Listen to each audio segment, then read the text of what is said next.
નમસ્કાર વિદ્યાર્થી મિત્રો. શ્રી કે.એસ. ઝવેરી કોમર્સ કોલેજ વિમળા વિદ્યાલય ગઢ એફવાય બીકોમ સેમ 1. આપણે એફવાય બીકોમ સેમ 1માં આગળ અભ્યાસક્રમની ચર્ચા જે છે એક આગલા વિડીયો લેક્ચરમાં કરી ગયા છે. અભ્યાસક્રમમાં કઈ કઈ બાબતો આવતી હતી તેમાં જે 4 યુનિટ હતા એ મેં તમને કહી દીધું છું કે એફવાય બીકોમમાં જે છે તમારે એકથી જે છે એ 6 પેપર ભણવાના આવશે. એફવાયમાં 2, એસવાયમાં 2 અને ટીવાયમાં 2 એમ કુલ જે છે 6 પેપર 3 વર્ષમાં ભણવામાં આવશે. એમાં એફવાયના 2 પેપર છે. એમાં અર્થતંત્રની જે પેપરનું નામ છે અર્થતંત્રની મૂળભૂત સમસ્યાઓ 1 એટલે કે ફંડામેન્ટલ ઓફ બિઝનેસ ઇકોનોમિક્સ 1. તો એનો પહેલો ભાગ છે એ પહેલા સેમેસ્ટરમાં આવશે અને બીજા સેમેસ્ટરમાં જે અર્થતંત્રની મૂળભૂત સમસ્યાઓ 2 આવશે. તો પેપરનું નામ છે અર્થતંત્રની મૂળભૂત સમસ્યાઓ. તો એ પુસ્તક મેં પણ તમને બતાવ્યું હતું કે આ પુસ્તક જે છે એ આ પુસ્તક જે છે ધંધાકીય અર્થશાસ્ત્રના મૂળભૂત તત્વો BS શાહ પ્રકાશનનું પુસ્તક છે. એ પુસ્તક તમે ક્યાંય મળે તો ખરીદ લેજો. એમાં તો અભ્યાસક્રમની ચર્ચા કરેલી છે. તો એ પુસ્તક વસાવેલો આપણે જે છે એ આગળ અભ્યાસક્રમની ચર્ચા કરી ગયા છીએ એટલે હવે અભ્યાસક્રમની ચર્ચા કરતા નથી. 3 યુનિટ હતા એ મેં તમને સમજાયા હતા કે જે અર્થતંત્રનો પરિચય, એમાં જે અર્થતંત્રની મૂળભૂત સમસ્યાઓ, ભાવતંત્રની કામગીરી, પછી માગણી સાપેક્ષતા, બીજા યુનિટમાં, ત્રીજા યુનિટમાં ઉત્પાદન વિધેય, ચોથા યુનિટમાં હતું ખર્ચના સિદ્ધાંતો. તો આટલા જે છે 4 યુનિટોની ચર્ચા જે છે એ આગલા વિડીયો લેક્ચરમાં વિગતે કરી છે. હવે આપણે યુનિટ 1થી હવે શરૂઆત કરીએ. તો પહેલું જે પ્રકરણ છે અર્થતંત્રની મૂળભૂત સમસ્યાઓ, બેઝિક પ્રોબ્લેમ ઓફ ઇકોનોમિક્સ. એમાં જે છે અર્થતંત્રની મૂળભૂત સમસ્યાઓ એટલે કે આર્થિક સમસ્યાઓ, મૂળભૂત આર્થિક સમસ્યાઓની સમજૂતી જે છે એ આપણે આ વિડીયો લેક્ચરમાં આપવાની છે. એમાં જે કેટલીક સમસ્યાઓ જે છે, સમસ્યાઓ જે 4-6 મુદ્દાઓ દ્વારા જે છે એ ઘોષિત કરવાની છે. તો એ સમસ્યાઓ આપણે જોઈએ. તો અહીંયા જે છે મેં તમને અર્થતંત્રની મૂળભૂત સમસ્યાઓ શું છે એ તમને આગલા જે વિડીયો લેક્ચરમાં જે અભ્યાસક્રમ જોયો તેમાં જે આપણે ચર્ચા કરી હતી. તો આપણે જોઈએ છીએ કે જે અર્થશાસ્ત્ર એ આર્થિક બાબતોનો અભ્યાસ કરતું શાસ્ત્ર છે. તો પહેલું તો તમને ખબર હોવી જોઈએ કે આર્થિક બાબતો કોને કહેવામાં આવે છે. તમે જે છે એ 11 અને 12મા ધોરણમાં જે છે એ અર્થશાસ્ત્રનો બેઝિક જે ભણ્યા હશો. એમાં અર્થતંત્રની મૂળભૂત સમસ્યાઓ શું છે, એમાં જે એકમલક્ષી અર્થશાસ્ત્ર અને સમગ્રલક્ષી અર્થશાસ્ત્ર એ બંનેનો તમે ખ્યાલ મેળવ્યો હશે. તો બેઝિક પ્રોબ્લેમ ઓફ ઇકોનોમિક્સ એ જે છે તો એફવાય બીકોમમાં આપણે પહેલું જે ચેપ્ટર છે, પ્રકરણ છે, એનું નામ છે અર્થતંત્રની મૂળભૂત સમસ્યાઓ અને મૂળભૂત આર્થિક સમસ્યાઓ, અર્થ. તો આપણે જોઈએ કે મૂળભૂત આર્થિક સમસ્યાનો અર્થ. તો અહીંયા જોઈએ છીએ કે તમે જે અર્થશાસ્ત્રમાં જે છે એ મુખ્ય જે છે 17મી અને 18મી સદીમાં જે છે એ અર્થશાસ્ત્રની વ્યવસ્થિત શરૂઆત થયેલી જોવા મળે છે. એમાં જે એડમ સ્મિથે પોતાના પુસ્તક રાષ્ટ્રોની સંપત્તિ, રાષ્ટ્રની સંપત્તિ નામનું પુસ્તક લખ્યું. તો એ પુસ્તકના આધારે જે છે એ અર્થતંત્રની વ્યવસ્થિત જે છે એમને પોતાના પુસ્તકમાં આર્થિક સમસ્યાઓને વર્ણવેલી જોવા મળે છે. તો એ પછી ત્યારબાદ છે અછતનો ખ્યાલ છે, પ્રોફેસર રોબિન્સન છે, પ્રોફેસર હિક્સ છે, પ્રોફેસર માર્શલ છે. આ બધાને જે છે એ પોતાની રજૂઆતો જે છે એ કરેલી જોવા મળે છે કે એડમ સ્મિથે કીધું છે કે અર્થશાસ્ત્ર એ સંપત્તિનું શાસ્ત્ર છે, ઇકોનોમિક્સ ઇઝ ધ વેલ્થ. ત્યારબાદ છે માર્શલે કીધું કે અર્થશાસ્ત્ર એ કલ્યાણલક્ષી શાસ્ત્ર છે, એટલે કે જે અર્થશાસ્ત્ર એ કલ્યાણલક્ષી શાસ્ત્ર જેવું માર્શલે કીધું. ત્યારબાદ છે રોબિન્સને કીધું કે અર્થશાસ્ત્ર એ સ્કેટી એટલે કે અછતલક્ષી શાસ્ત્ર છે. ત્યારબાદ જે છે હિક્સ, રોબિન્સન અને અર્થશાસ્ત્રનો મુખ્ય જે છે એ એડમ સ્મિથ, માર્શલ અને હિક્સના ખ્યાલ ઉપર પૂછેલું જોવા મળે છે. તો અહીંયા જે આપણે જોઈએ કે મૂળભૂત આર્થિક સમસ્યાનો અર્થ, તો પહેલું કહેવામાં આવે છે કે આર્થિક સમસ્યા એટલે શું તેની આપણે ચર્ચા વિડીયો લેક્ચરમાં કરીએ. તો પહેલું છે મૂળભૂત આર્થિક સમસ્યાનો અર્થ. તો આપણે જોઈએ છીએ કે જે ઇકોનોમિક્સ એ આર્થિક બાબતોનો અભ્યાસ કરતું શાસ્ત્ર છે. તો તમે રોજબરોજ જોતા હશો કે જે આર્થિક સમસ્યાઓ ગરીબી છે, બેકારી છે, રોજબરોજના જે અર્થતંત્રમાં બજારના પ્રશ્નો છે, તમામ બાબતોનો અભ્યાસ જે છે એ જે છે તમે બેન્કિંગમાં જો છો, બેંકમાં છો, ઘર ચલાવવા માટે આપણે જોઈએ જે ખર્ચ જોવા મળે છે, એક વર્ષનું જે આયોજન કરીએ છીએ, દરરોજ જે એક વર્ષનું આયોજન કરીએ છીએ, 2 વર્ષનું આયોજન કરીએ છીએ, 1 દિવસનું આયોજન કરીએ છીએ, મહિનાનું આયોજન કરીએ છીએ, તમામનો સમાવેશ જે છે આર્થિક બાબતોમાં થયેલો જોવા મળે છે. તમે દુકાનો પર વસ્તુઓ ખરીદવા જાઓ છો તે તમામ સમસ્યાઓ જે છે તો તેને આર્થિક સમસ્યાઓ તરીકે ઓળખવામાં આવતું જોવા મળે છે. તો અર્થતંત્રની તમામ જે આર્થિક બાબતો છે એ તમામ સમસ્યાઓનો અભ્યાસ જે છે એ અર્થશાસ્ત્ર કરતું જોવા મળે છે. તો આપણે જોઈએ છે કે જે સાધનો વૈકલ્પિક સાધનોનો અછત દેશના અર્થતંત્ર સમક્ષ જે સમસ્યા ઊભી થાય છે, વૈકલ્પિક ઉપયોગો ધરાવતા સાધનોની અછતમાંથી દેશના અર્થતંત્ર સમક્ષ જે સમસ્યા ઊભી થાય છે તેની મૂળભૂત આર્થિક સમસ્યાઓ અથવા તો પાયાની આર્થિક સમસ્યાઓ કહેવામાં આવતી જોવા મળે છે. આપણે જોઈએ જે સાધનો વૈકલ્પિક ઉપયોગ ધરાવતા સાધનોની અછતમાંથી દેશના અર્થતંત્ર સમક્ષ જે સમસ્યાઓ ઊભી થાય છે તેની મૂળભૂત આર્થિક સમસ્યાઓ અથવા પાયાની આર્થિક સમસ્યાઓ અથવા તો અર્થતંત્રની કેન્દ્રીય સમસ્યાઓ તરીકે ઓળખવામાં આવતું જોવા મળે છે. એટલે કે વૈકલ્પિક સાધનો છે એ સાધનનો કઈ રીતે ઉપયોગ કરો તેના દ્વારા જે સમસ્યાઓ ઉદ્ભવ થાય છે તો તેવી સમસ્યાઓને મૂળભૂત આર્થિક સમસ્યાઓ તરીકે ઓળખવામાં આવતી જોવા મળે છે. તો આપણી જોડે મર્યાદિત સાધનો છે તો મર્યાદિત સાધનો વડે આર્થિક સમસ્યાઓ કેવી રીતે ઉકેલવી તે સમસ્યાઓ ઉકેલવાનું કામ જે છે એ આ અર્થશાસ્ત્ર કરતું જોવા મળે છે. મૂળભૂત સમસ્યાઓ ભારત જેવા વિકાસશીલ દેશો પૂરતી મર્યાદિત નથી. આપણે જોઈએ કે જે મૂળભૂત સમસ્યાઓ જે છે એ ભારત જેવા આપણે જોઈએ ભારતમાં જે ગરીબી, બેકારી, કુટુંબની મર્યાદા, વસ્તી વધારો આ બધા સમસ્યાઓ માત્ર ભારતમાં જોવા મળતી નથી પણ અમેરિકા જેવા સમૃદ્ધ દેશોમાં પણ આ સમસ્યાઓ થતી જોવા મળે છે. તો દરેક અર્થતંત્ર સમક્ષ મૂળભૂત સમસ્યાઓ ભૂતકાળમાં હતી અને વર્તમાનમાં છે અને ભવિષ્યમાં પણ રહેશે. વિશ્વમાં વસ્તુઓ અને સેવાઓનું ઉત્પાદન ઝડપથી વધતું જાય છે પણ પ્રજાની જરૂરિયાતો વધુ ઝડપથી વધી રહી છે. આપણે જોઈએ કે વિશ્વમાં વસ્તુનું ઉત્પાદન પણ વધે છે પણ એટલી ઝડપથી જે છે એ વસ્તી પણ વધારો થયેલો જોવા મળે છે. તો મૂળભૂત આર્થિક સમસ્યાઓ બધા દેશોમાં બધી અર્થવ્યવસ્થા સમક્ષ છે.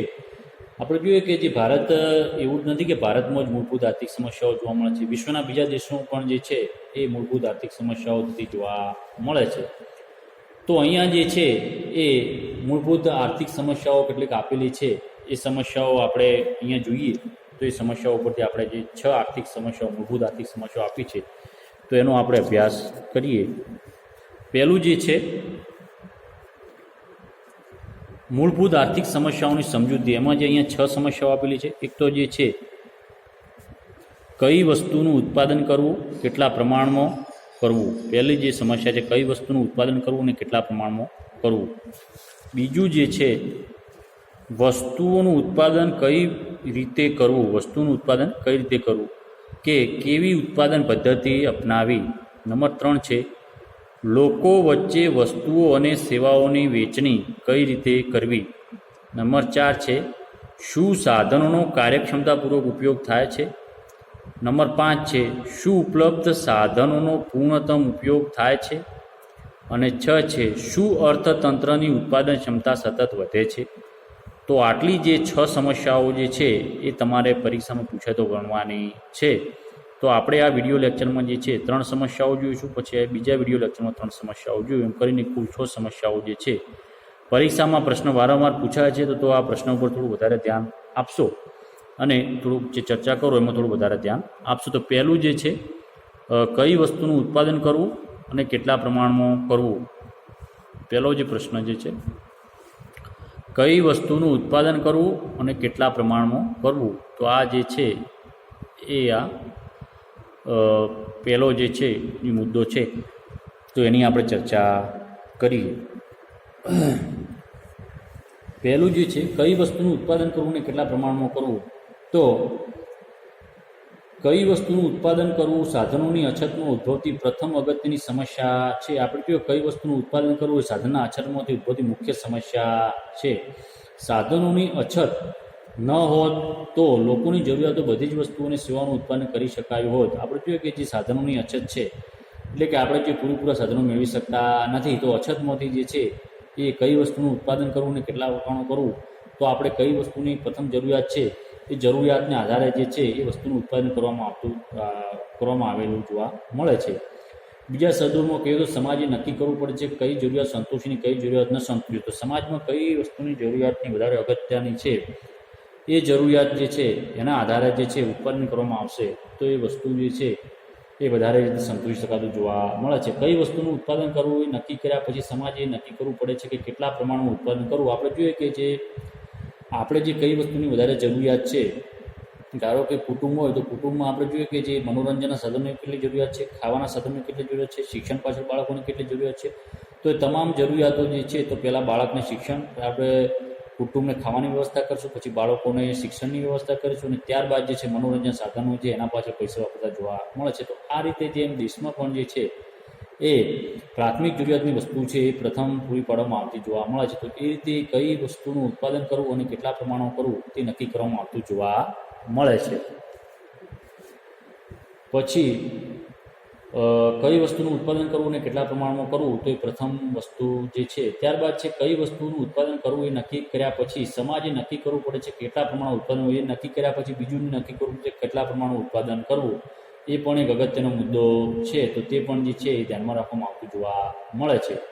તો દાખલા તરીકે આપણે જોઈએ કે સમાજમાં લશ્કર માટેના શસ્ત્રો વધુ ઉત્પાદન કરવાનો નિર્ણય લેવામાં આવે તો નાગરિકોની જરૂરિયાતોની વસ્તુ ઉત્પાદન ઘટાડવું પડે છે. આપણે જોઈએ કે જે દેશમાં કઈ રીતે ગરીબી, બેકારી છે તો તેને ઘટાડવા માટે પ્રથમ પ્રયત્ન કરવામાં આવશે. તો આ રીતે જે છે એ કઈ વસ્તુનું ઉત્પાદન કરવું અને કેટલા પ્રમાણમાં કરવું એ બહુ મહત્ત્વનો પ્રશ્ન છે. તો સાધનોના ઉત્પાદન વધારવાનો નિર્ણય લેવામાં આવે છે. વપરાશી વસ્તુનું ઉત્પાદન ઘટાડવું પડે છે. મૂડી સાધનો અને વપરાશી વસ્તુઓ વચ્ચેની પસંદગી ખરેખર વર્તમાન સંતોષ અને ભાવિ સંતોષ વચ્ચેની પસંદગી છે. વપરાશી વસ્તુનું ઉત્પાદન ઘટાડી મૂડી સાધનોનું ઉત્પાદન કરવામાં આવે તો તેનો અર્થ એ છે કે સમાજ વર્તમાન સંતોષની સરખામણીમાં ભાવિ સંતોષનું વધુ મહત્ત્વ આપવામાં આવતું જોવા મળે છે. તો આપણે જોઈએ છીએ કે સમાજમાં કઈ રીતે ઉત્પાદન કરવું, કેટલા પ્રકારનું, એટલે કે જે દેશ માટે પણ જે કઈ જરૂરિયાત છે, ગરીબી છે, બેરોજગારી છે, ઘટાડવા માટે સરકાર પ્રયત્ન કરશે. લશ્કરનું ઉત્પાદન કરવા માટે લોકો ખર્ચ કરતું જોવા મળતું નથી. તો પહેલો જે સમસ્યા જે છે કઈ વસ્તુનું ઉત્પાદન કરવું અને કેટલા પ્રમાણમાં કરવું એ મહત્ત્વનો પ્રશ્ન જે છે. ત્યારબાદ છે વસ્તુનું ઉત્પાદન કઈ રીતે કરવું. વસ્તુનું ઉત્પાદન કઈ રીતે કરવું એટલે કેવી રીતે ઉત્પાદન પદ્ધતિ અપનાવી. બીજા નંબરમાં જે છે